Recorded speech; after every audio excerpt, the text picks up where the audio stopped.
TEDxKalamata. It's a complete pleasure to be here. As we heard, my name's Adam Pearson.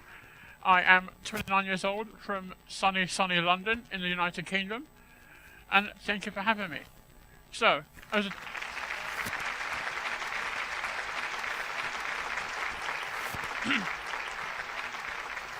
a child, I was a bit of a geek.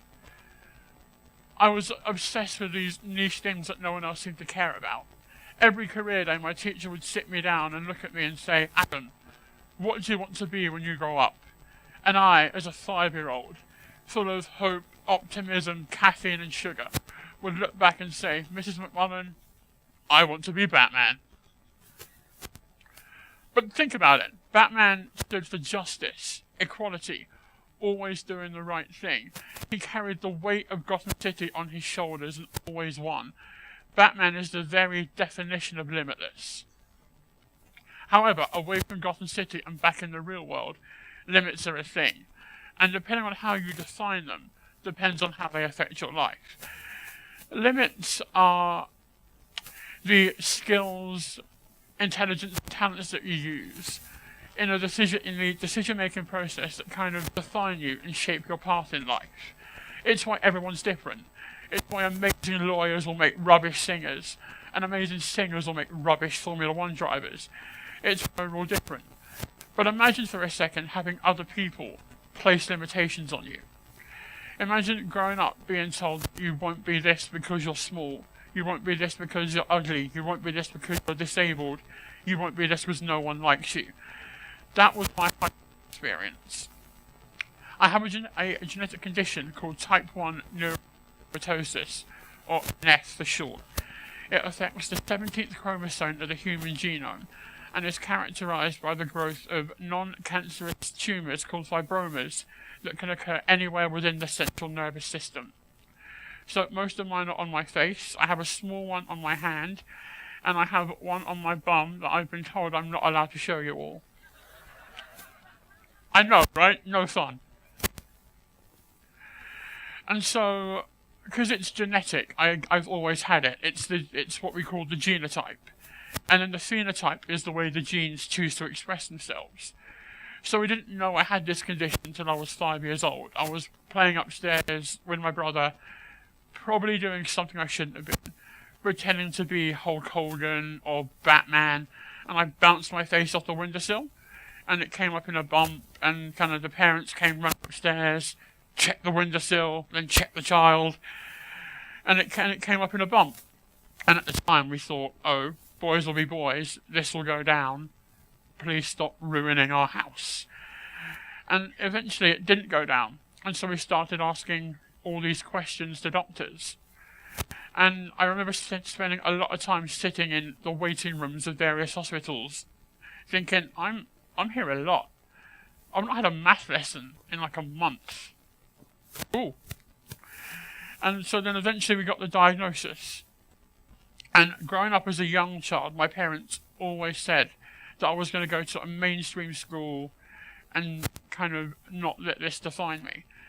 And so as a child, growing up, I was accepted by my peers. When you're 5 and 6 years old, your life is literally swings and roundabouts. My longest standing friendship is based on the fact that me and the kid that sat next to me on the first day of school both liked the colour red. And then 25 years later, he still hangs around with me. It's awesome. Hello, Matthew, if you're watching online.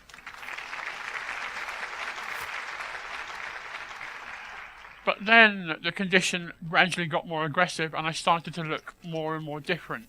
And I had to make the transition from primary school to secondary school, where I had to meet thousands of new people. And I kind of got singled out. I was the disabled kid. I was the one they all thought they would make fun of and bully, and kind of the teachers didn't help. The school had me tested for learning difficulties solely based on how I looked. Nothing to do with any medical information they had to hand at all. And I grew angry and resentful. I became this really complete jackass of a child. I used to wake up every morning and I know exactly how my school day was going to go. I know what people were going to say to me, when they were going to say it, and started planning what I was going to say back. And then when I turned 16 and took my GCSE exams, I didn't do as well as anyone had expected. I'd become everything that I'd hated as a child. And I had to go home that day, have a long sit down and a very hard conversation with myself. I had to have a long look in the mirror and say, if you met your 5-year-old self, that innocent, hopeful, optimistic 5-year-old that wanted to be Batman, and he met you, what would he think of you? And he'd think I was a jerk. So from that day I decided to adopt a mantra that has seen me through my adult years, that we need to live the lives we have, as opposed to mourn the ones we don't. I could sit at home and cry and hug the dog and listen to Radiohead all day, every day, but it isn't going to change a thing. And so now we fast forward 15 years. I'm standing here in beautiful Kalamata, having worked for the BBC, for Channel 4, having just starred in a film with Miss Scarlett Johansson that's in all Greek cinemas now, cheap plug.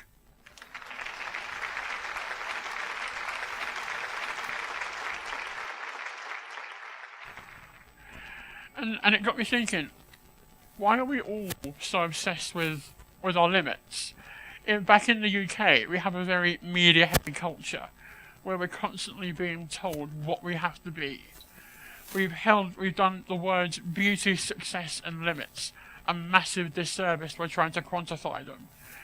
Saying, here's how you should look, here's what success looks like, and if you're not this, you're somehow broken, you're somehow limited. Which is why I got involved with the charities I'm now working for. I do a lot of campaigning with the charities Changing Faces and Genes to Genes, trying to raise awareness of facial disfigurement and genetic disorders. Because a lot of the young kids that we meet and we talk to aren't interested in having people there to stand up for them. They want people to stand with them, to know they're not alone, to know that it's okay not to be okay. Everyone's jacked up in some way, shape or form. It's just a lot of us is very good at hiding it. And so I go around schools, I've spoken at 8 medical conferences already this year, over 20 school assemblies, and it's amazing. It's a real honour and a privilege to be given the opportunities that I have been. And so, if you can take one thing away from this evening, Kalamata, I'd say it's okay and normal not to be okay and normal. Don't focus on what you can't do, focus on what you can do.